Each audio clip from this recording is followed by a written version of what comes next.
Okay, so I guess this quest wouldn't be complete if I didn't take you into Photoshop. New document, 5,000 by 5,000 pixels.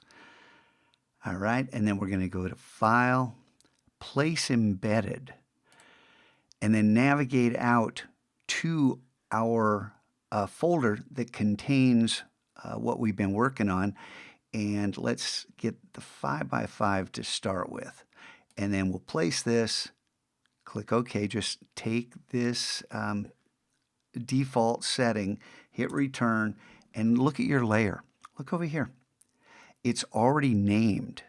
This is the cool thing about placing embedded. We know exactly what this file is called. Pretty cool, huh? Let's try it again, huh?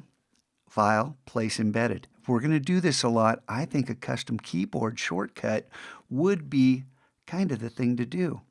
And we might place these circles. And you click OK and hit return. And you might say, well, Scotchko, that doesn't do any good. And remember how I showed you when I made this? You couldn't see this here? Well, I made the stroke darker, so now you can see it here, but you have trouble seeing it over here. What could we possibly do? Maybe change the blend mode. Let's just try multiply for right now. Oh, hey, that works, huh? Now we can see it. What if we place one more thing? Okay, File, Place Embedded, and again, I'm making a shortcut for that. And we start with a 5 by 5. Let's try the 10 by 10. Double click that guy, click OK, and hit return. And you might say, well, what good's that? Well, maybe let's change this to screen and say, oh, I start to get it. Do you start to get it?